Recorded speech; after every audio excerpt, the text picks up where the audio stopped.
د ایران صدر آیت الله خامنه‌ای د امریکای صدر ډونالد ټرمپ ته ډیر قراره جواب ورکړی دی. د امریکای په دمکۍ د ایران صدر اکشن کې راغلی دی. باقاعده یو ویډیو پیغام ډونالد ټرمپ له جاری کړو چې تا کومه دمکی را کړې نو دا تا مونږ ته را کړې دا مونږ د ستا دمکیانو نه یریږو. دمکیان ته هغه خلکو لورکه چې کم خلک د دمکیانو نه یریږي. آیت الله خامنه‌ای یو طویل ویډیو جوړ کړی و چې په خپل ویډیو کې ډونالد ټرمپ ته ډیر قراره جواب ورکړی دی د ډونالد ټرمپ په دمکۍ باندې. تاسو له معلومه وي چې ډونالد ټرمپ د امریکای د ایران صدر ته آیت الله خامنه‌ای ته دمکی ورکړی و چې پاغه ورته د ایران صدر آیت الله خامنه‌ای قراره جواب ورکړی دی. د ایران صدر ویلي دی چې امریکا دا خبره یار ساتي چې ایرانی قوم څوک هم نشي جوړکوله او که د امریکای فوج د معاملې کې مداخلت کوي نو انجام به ډیر بوراوي، انجام به ډیر سخت وي. او دا دمکی تاسو هغه خلکو لور کوي چې څوک د دمکیانو نه یریږي.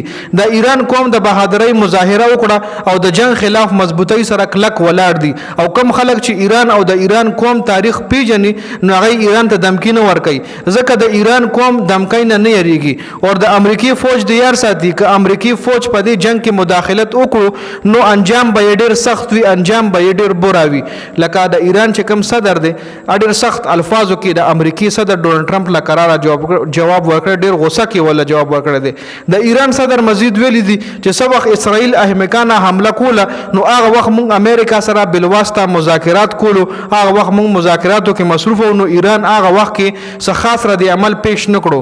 لکه څه ټیم چې اسرائیل په ایران باندې حمله کوله نو هغه ټیم د دای چې د په دغه میټینګ کې اهم کسان ناستو، د آرمی چیف ناستو، ساينټیسټ پکې هم ناستو، جوهری چې کم دای پروګرام روان کړي دا غي ساينټیسټ پکې هم ناستو چې اسرائیل ایگزیکټلی په اوما غزي باندې حمله وکړه چې په کوم ځای کې دغه غټ خلک دغه اهم خلک ناستو.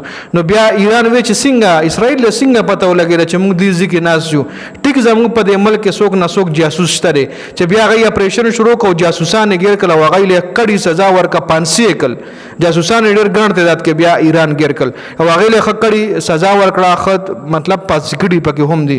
خا وای موږ ته شروع نه پته و چې امریکا هم اسرائیل سره په دې حرکت کې ملګری ده او زه اهل فکر اهل کلم اور میډیا ته وایم چې د حقیقت دنیا ته وخی.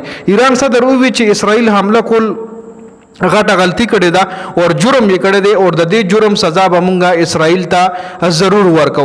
ډیر قراره ډیر کړي کړي خبرې کړې دي، ډیر سپینې خبرې کړې دي د ایران صدر د امریکای وزیر اعظم ډونالد ټرمپ لا ځکه د امریکای وزیر اعظم ډونالد ټرمپ د ایران صدر ته دمکی ورکړی و چې مونږه ته هم په ټارګټ کې او چې مونږ غوړو تار ټایم وجلې شو ته هر ټایم ټارګټ کول شو مونږ لدام پتر چې ته چرته پټي لکه پدې ولا بیا هغه غوسه شوی د ایران صدر او ډیر قراره او ډیر زبردست مطلب پیغام ولا ویډیو پیغام ولا جاری کړي.